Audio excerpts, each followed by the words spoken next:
Bubba, here's the headline. Woman eating pig's feet cuts her friend. Y'all, this is weird today. Yeah.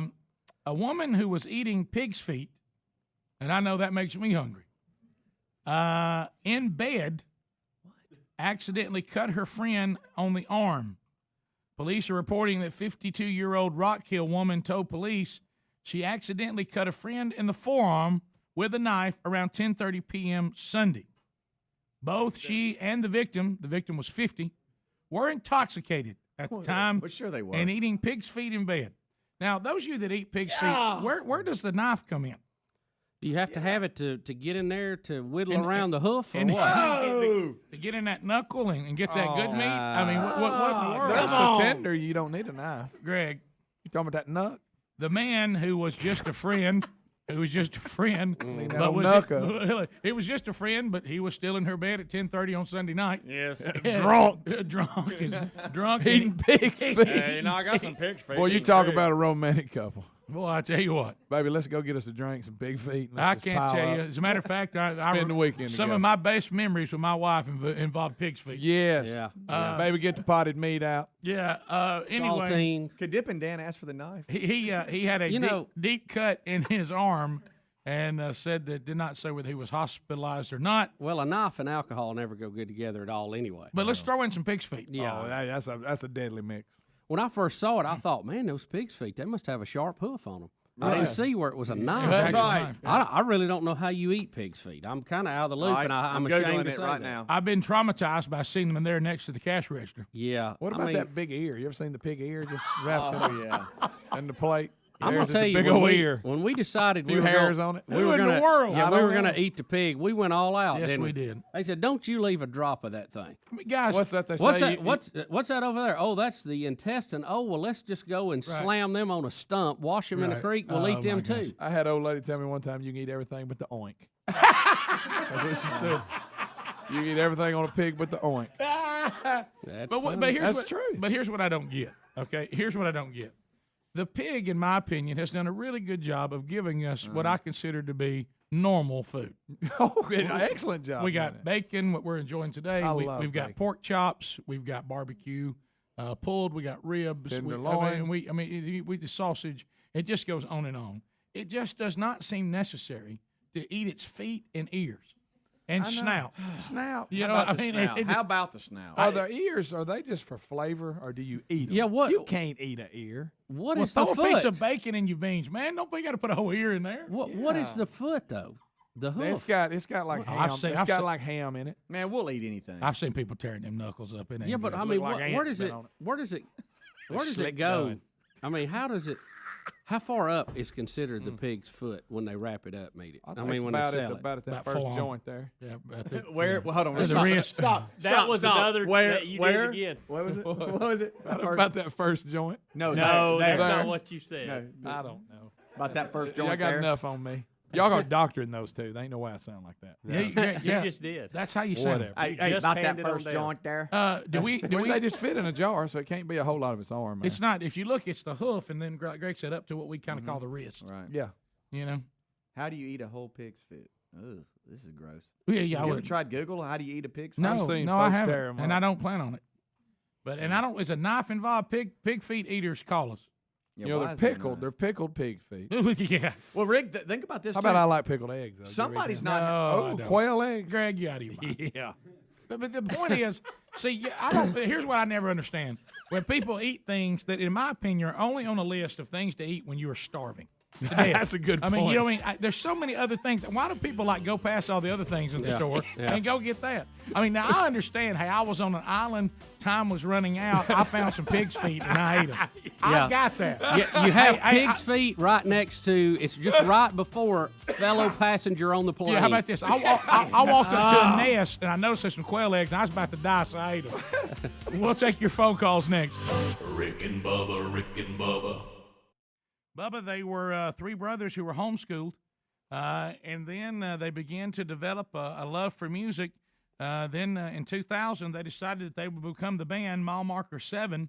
They have made some appearances at Turkey Toss, better known as our very own version of American Idol turkey toss because let's face it, I know. it has launched many an act. Maybe you've heard of the Zach Brown band. I know they've had a hit or two, and of course Keith Anderson. He's having a pretty successful career as well. Both of those acts played on the parking lot of Turkey Toss. And who played last year? Here they are, mile marker 7.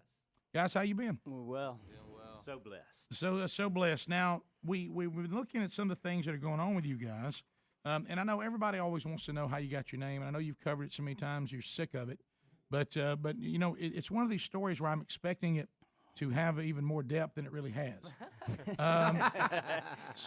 You know, I mean, I wasn't as disappointed as I was when I found out how December Radio got their name. Yeah, I know. But so what is mile marker 7? What is that? Let me take this one. Yeah, I'll take this y'all one. pass it I'll ta- I'll around. take Which this one. which brother gets it now? We got real long-winded trying to pick a name. We couldn't figure out what was going on, and there's a guy in our band. We call him the Wisdom for a reason. There's a wisdom. Gary there's- Justice, the there- wisdom, yeah, baby. He's an intelligent person. After about 2 hours of listening to us, you know, delve deeper and further down the line, he said, you know what, how about this, mile marker 7? And we were, I think part of it was just really tired. Part of it was, you know, we thought maybe that was a good marketing thing. We said yes. We just grabbed it and went with it. And then after the fact, we were like, well, what are we, you know, we're going to get questions asked about us. What are we going to say? And we said, well, you know, we think it's something you see on a journey. You know, maybe it's something you see as you're nearing the end of your journey. Maybe it's something you see as the beginning of your journey. 7's a perfect number. We'll go with that one. So that's it. It Can I was tell you after the something? fact. Yeah, don't ever do that part. Go straight to the 7 thing. and do the part about the mile marker and the perfect number. That sounds so much better. Yeah. Okay. What about we were trying to think up a name and we wrecked our bus and we hit a mile marker 7 sign and it was stuck on the windshield. We've come up and with we a lot said, of why don't we lies. go with There's that? There's a lot of lies we could make up. We killed a squirrel. We've made up a lot of different things about it, but that's the truth. You know, we're trying to tell the truth. We don't, you know. Well, which I think is good, but I'm telling you, it's nothing like our bus pulled over to a rest stop and there was a guitar leaning up against a mile marker number 7. We're gonna do both now. But Yeah, I guess we got to do that so we can tell that story. Jordan, Sean, and Mitchell, the McElroy brothers, here they are.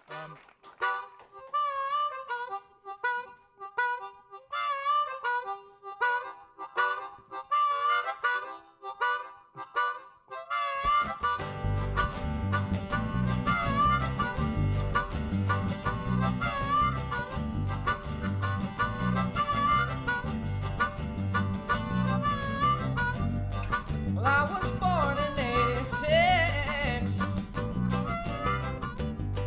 Got my diaper changed and I've been rolling ever since. It's bad enough when I found out. Oh, I just do every day.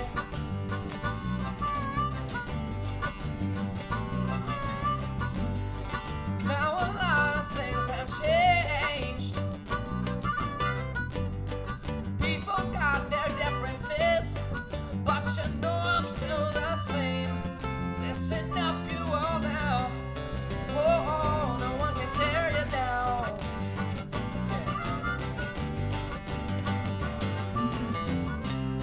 Love don't ever change. Let's go to Ashley in Meridianville. Ashley, go ahead. You got 30 seconds. Hey guys, I just wanted to tell you I've been meaning to call you since Max Licata was on. It just means so much to me to be able to turn on the radio in the morning and hear you. Like my children listen to you on the way to school with me, and it's so great to hear that on mainstream radio and just to hear what you're doing. And after I heard the guy call yesterday, I just thought I got to call and reaffirm that one more time. It's just so great to be able to turn it on in the morning and hear Christians on the radio and just what you're putting out there. It just touches my heart a lot. Well, It means a Ashley, lot. thank you very much. And it's it's something that to me, without those things, what we're doing really doesn't mean anything. Everything else we do is to set up those moments, because at the end of it all, we're going to be asked when we stand before our Creator, what did you do with the platform that I gave you? And we're all called to that. And so I appreciate you encouraging us, affirming us, but keep in mind, we never think that we're not beyond reproach. Do we joke and kid around this program? Yes. Does it mean we do everything right? No.